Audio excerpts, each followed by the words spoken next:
Unviable rates. ఇప్పుడు గీ supply చేయాలంటే, pure గీ cow గీ supply చేయాలంటే దానికి ఒక వైబుల్ రేట్ ఉంటుంది. ఎవరు కూడా ఫ్రీగా సప్లై చేయరు. సప్లయర్స్ ఎవరు, వాళ్ళకి బిజినెస్. అది 320 రూపాయల నుంచి 411 రూపాయలు కేజీకి ఉన్నాయి. అంత తక్కువ రేటులో ఎలా సప్లై చేస్తారు అనేది చూస్తే, ఎవరు కూడా ఆ రేటు చూస్తేనే మనకి ఇది ప్యూర్ గీ సప్లై చేయడం వీళ్ళు కాదు అనేది ఎక్స్పర్ట్స్ కూడా చెప్తున్నారు. నార్మల్ పర్సన్స్ కూడా చెప్తారు. మనం కూడా బయట కొన్నప్పుడు, మంచి గీ కొన్నప్పుడు ఎంతకు వస్తుందని మనకు కూడా తెలుసు.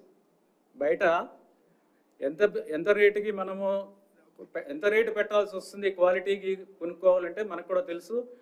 అలాంటిది అంత తక్కువ రేటుకి కొనడం వలన అక్కడే మొదటనే మనకి దెబ్బ. అంటే అంత తక్కువ రేటు పెడితే ఆల్మోస్ట్ మనము ఒక క్వాలిటీ మీద అంత అంటే కంట్రోల్ ఉండదు.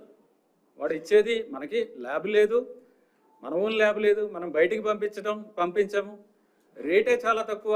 ఈ 3 పరిస్థితుల్లో అసలు క్వాలిటీ గీ వస్తుందనేది రాదు అనేది అది చాలా స్పష్టంగా తెలుస్తుంది. ఎనివే, ఆ రీజన్స్ అనేది అనలైజ్ చేయడం జరిగింది. అనాలిసిస్ ఎందుకు చేసామంటే కరెక్టివ్ స్టెప్స్ తీసుకోవాలి, ఏం జరిగింది, ఎలా చేయాలి దాన్ని, అది చూస్తే ఈ విధంగా తెలిసింది. సో ఉన్న సప్లయర్స్తో గట్టిగా బ్లాక్ లిస్ట్ చేస్తామని చెప్పిన తర్వాత అందరూ కూడా క్వాలిటీ సప్లైస్ అన్నీ కూడా శాంపుల్స్ బాగానే ఉన్నాయి. ఎక్సెప్ట్ ఒక supplier AR dairy food private limited